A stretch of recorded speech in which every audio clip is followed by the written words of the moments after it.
नमस्कार दोस्ती।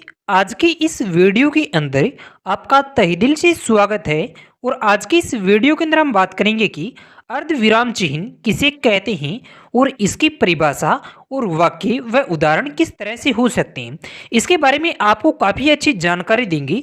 तो आप कह सकते हैं कि वीडियो आपके लिए काफ़ी अधिक उपयोगी है। मगर वीडियो को शुरू करने से पहले अगर आप हमारे चैनल पर नए हैं तो कृपया वीडियो को लाइक करें और चैनल को सब्सक्राइब जरूर करें। आइए वीडियो को शुरू करते हैं। दोस्तों, अर्धविराम चिन्ह भी एक तरह का विराम चिन्ह होता है और इसका उपयोग भी कई तरह से होता है। आपको बता देते हैं कि यह न तो पूर्ण विराम चिन्ह है और न ही अपूर्ण विराम चिन्ह है, बल्कि यह इन दोनों से छोटा या फिर कम ठहराव को दर्शाने वाला विराम चिन्ह होता है। विशेष रूप से इस अर्धविराम चिन्ह का प्रयोग ज्यादातर बड़े वाक्यों को जोड़ने के लिए होता है। मतलब एक बड़े वाक्य है और उसके उपवाक्यों के बीच में इस प्रकार के विराम चिन्ह को लगाया जाता है। आइए इसे समझें।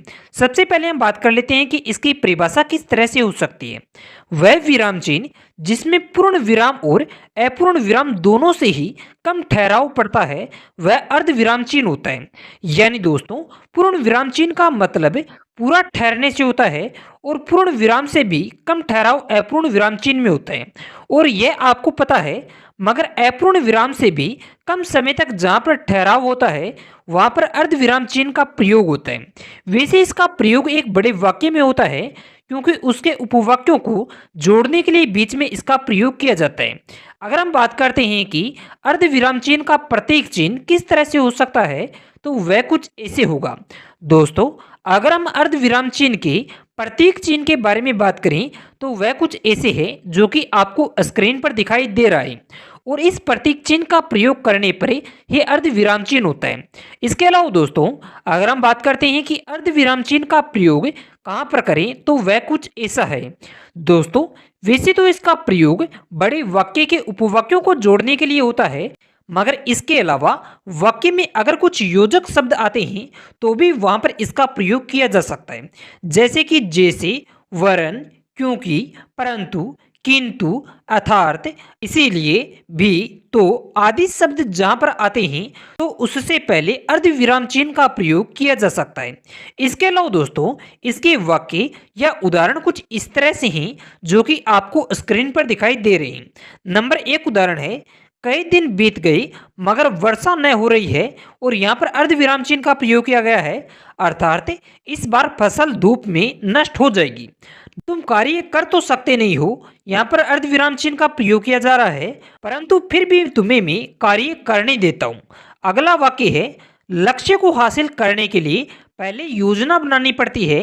इसके बाद में अर्धविराम चिन्ह का प्रयोग किया गया है। और आगे का वाक्य है, क्योंकि तभी तुम लक्ष्य की ओर बढ़ सकते हो। इसी तरह से अगला वाक्य है, सरकारी बाबू आपका यह काम करेगा ही नहीं। यानी अर्धविराम चिन्ह का प्रयोग किया गया है क्योंकि इसमें उसे कोई फायदा नहीं हो रहा। तो इस तरह से दोस्तों कुछ वाक्य हैं जिनका उपयोग कर कर आप अर्धविराम चिन्ह को अच्छी तरह से समझ सकते हैं। इस तरह से लंबे वाक्य के बीच में जब एक वाक्य पूरा हो जाए और दूसरा उपवाक्य होता है तो दोनों को जोड़ने के लिए अर्धविराम चिन्ह का प्रयोग होता है।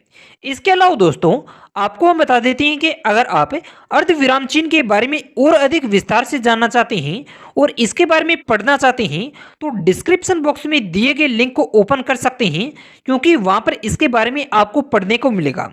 इसके अलावा गूगल पर सर्च करें हिंदी मुहावरे .in और जैसे ही आप ये सर्च करते हैं तो पहली वेबसाइट आएगी, इसे ओपन कर लें। और इसके बाद में आपको यहाँ पर अर्धविराम चिन्ह के अलावा भी कई तरह से हिंदी व्याकरण से जुड़ी जानकारी देखने को मिलेगी।